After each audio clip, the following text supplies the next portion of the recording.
Olá, tudo bem? Eu sou Márcio Farias e eu espero que você esteja bem, você e sua família estejam todos bem. Ah, quem nunca passou por uma situação difícil na vida, onde você parece que perdia o rumo, não sabia para qual direção ir, não sabia qual decisão tomar? Quem nunca passou por situações complexas, onde a sensação era de que a vida estava se esvaindo por entre os dedos, não se tem controle?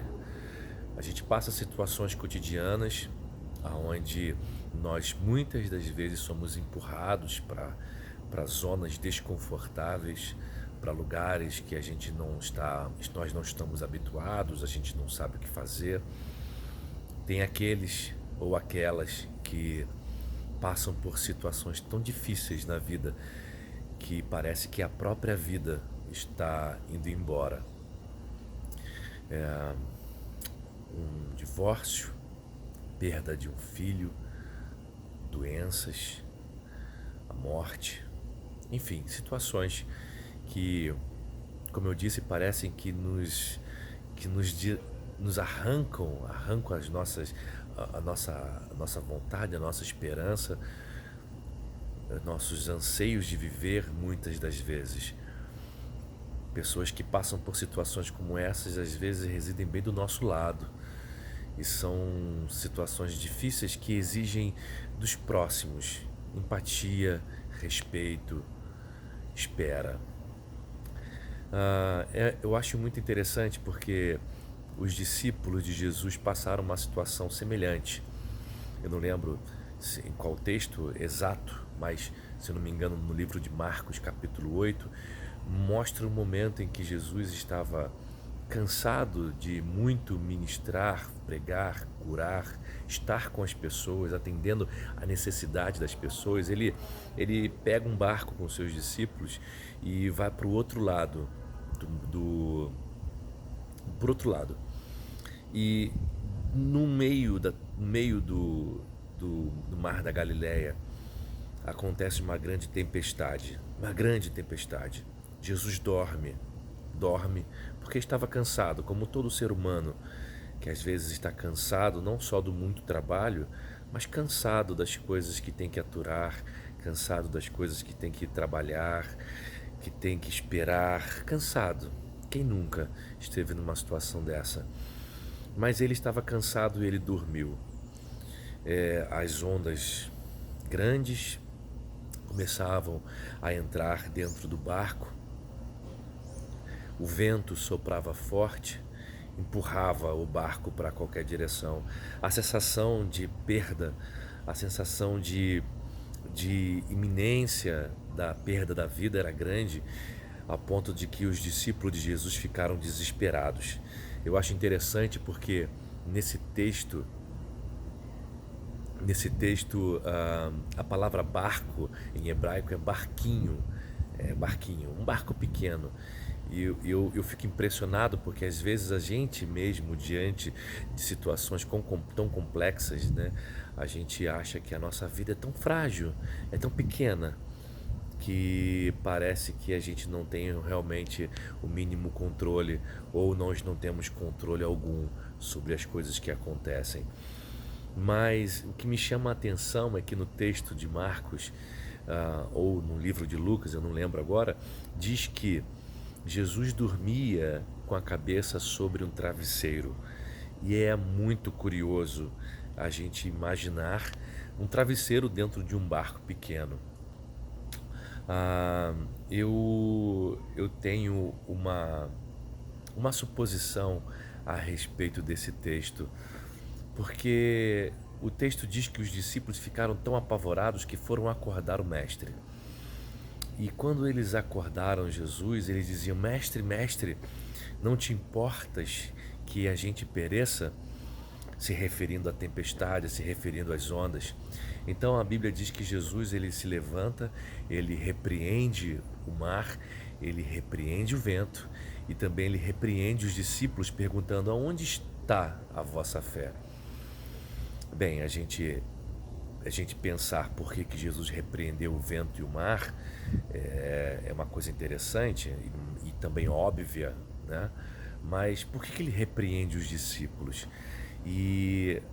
Eu chego à conclusão de que ele repreendeu os discípulos porque pessoas desesperadas, elas têm a capacidade de ampliar o tamanho do problema. Pessoas desesperadas, pessoas sem norte, pessoas sem a própria noção da identidade, ela tem a capacidade de tornar amplo a consequência de um problema existente. É muito importante que, diante de qualquer situação difícil, a gente não tome nenhuma decisão precipitada, ou, principalmente, a gente não deixa ser guiado pelas nossas emoções, porque senão a gente perde a capacidade do raciocínio, a gente perde a capacidade da noção de identidade, porque é muito interessante. Quando Jesus o vento e o mar lhe obedecem, os discípulos ficaram aterrorizados, perguntando uns para os outros: quem é este que até o vento e o mar obedecem? Só que aquilo ali não foi um milagre. Esse episódio não foi um milagre da parte de Jesus. Esse episódio foi uma manifestação da sua identidade. Discípulos desesperados perdem a noção de identidade. Discípulos preocupados, aqueles que se ocupam antecipadamente, perdem a noção de identidade. Logo, a gente faz coisa que não deve, a gente fala coisa que não deve, a gente age de maneira equivocada e depois a gente precisa trabalhar para catar os cacos que ficam esparramados pelo chão. Mas Jesus repreende os discípulos. Mais uma lição muito importante nesse momento é que ele estava dormindo com a cabeça num travesseiro. Bem, quem dorme, às vezes a gente não dorme bem, a gente vai dormir bem. Não é sempre que a gente tem a possibilidade de dormirmos bem. Às vezes a gente dorme preocupado, às vezes a gente dorme angustiado, às vezes a gente dorme chorando pela falta, a gente dorme chorando, ansioso por um socorro, por uma ajuda, a gente dorme ansioso por uma escuta, a gente dorme ansioso por um abraço, a gente dorme ansioso por um alimento, a gente dorme ansioso às vezes. Não é sempre que a gente dorme bem. Boas são as noites estas que a gente consegue dormir bem, porque quem dorme, independente da circunstância que dorme, às vezes não, na maioria das vezes a gente dorme para querer acordar bem. Quando a gente dorme triste, a gente dorme para esquecer o problema. Quando a gente dorme chorando, a gente dorme com aquele texto que diz o choro dura uma noite, mas a alegria vem pela manhã. Ou seja, a gente sempre tem a esperança que no amanhecer as nossas emoções estarão equalizadas, as nossas mentes, né, estarão disciplinadas para o pensamento daquilo que é correto, daquilo que é implícito de uma boa mente, saudavelmente. Enfim, a gente dorme para querer acordar bem. Ninguém que dorme tem o desejo de acordar mal. Mas uma coisa que é impressionante e imprescindível de ensino nesse texto é que Jesus ele dormiu com a cabeça no lugar certo. E dormir com a cabeça no lugar certo é a garantia de acordar bem, acordar em paz, acordar tranquilo, acordar revigorado. Porque, como eu disse, muitas pessoas dormem com a cabeça no lugar errado e às vezes têm noites mal dormidas, insônia, acordam mal, preferem que aquela noite não tivesse existido.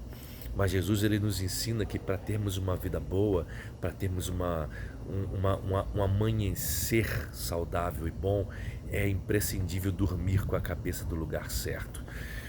E às vezes dormir com a cabeça no lugar certo é colocar a fé, a confiança no lugar certo, na pessoa certa. Porque o que adianta a gente colocar a nossa confiança em lugares que não se sustentam, em lugares que são efêmeros na sua característica. Jesus ele dormiu com a cabeça no lugar certo.